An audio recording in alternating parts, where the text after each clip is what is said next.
Terres et vignes de l'Aube avec la Chambre d'agriculture de l'Aube. Rassemblés pour innover.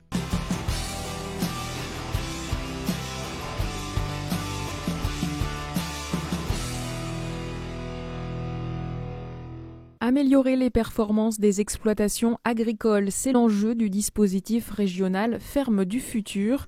Pilotée localement par les chambres d'agriculture, cette prestation débute par un diagnostic complet au niveau économique, environnemental, humain et technologique. Un regard global qui agrège différents enjeux et qui permet à l'agriculteur de se conforter dans les choix qu'il a faits ou éventuellement d'en prendre d'autres et de construire lui-même son plan d'action. On l'incite à construire sa feuille de route et de se dire « je me fixe un cap, je l'écris ». Et à partir de l'écrit que j'ai fait, j'essaye de voir si effectivement cet écrit dans le temps correspond à la réalité de ma pensée du départ. La première phase de bilan a été bénéfique pour Sébastien Juillet.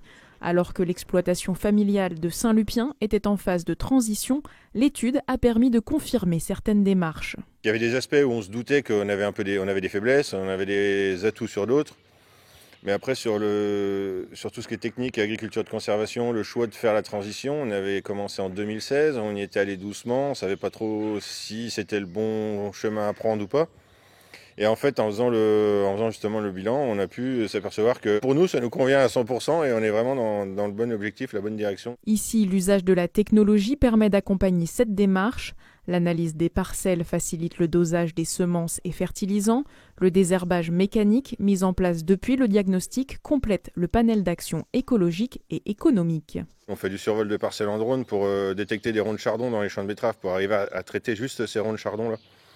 Ou ça, par exemple, on s'aperçoit aujourd'hui qu'on arrive à traiter entre 3 et 5% de la surface de la parcelle. Donc on fait une économie de 97% de produits phyto. Ça, c'est des choses concrètes qui permettent aujourd'hui d'améliorer la rentabilité, tout simplement. On était parti dans ce schéma-là avant le diagnostic, et le diagnostic l'a confirmé. Aujourd'hui, on sait que les enjeux environnementaux sont très importants, surtout dans nos secteurs. Si on arrive à réduire notre impact phyto sur la ferme, forcément, le deuxième levier qui va bouger, c'est la rentabilité.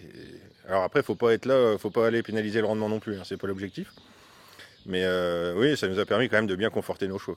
Des choix propres à chaque agriculteur, mais grâce à ces audits, ces actions et leurs effets seront répertoriés et pourront servir de source d'inspiration. Un céréalier performant qui découvre qu'il est bon en environnement, il n'est pas forcément parfait, mais ce qui est important, c'est qu'il représente dans sa situation un compromis intéressant qui peut être proposé à d'autres agriculteurs, qui peut être proposé à des politiques publiques en disant mais on a besoin de produire et en même temps, regardez, quand on prend cet itinéraire-là, l'agriculture dispose de solutions et on est capable de l'évaluer. À la fois la performance technique, la performance économique et derrière, relier ça avec des indicateurs environnementaux, sociaux aussi, humains. On vise vraiment cette performance globale. À ce jour, Ferme du Futur a permis le diagnostic d'une centaine d'exploitations dans le Grand Est, dont 20 dans l'Aube.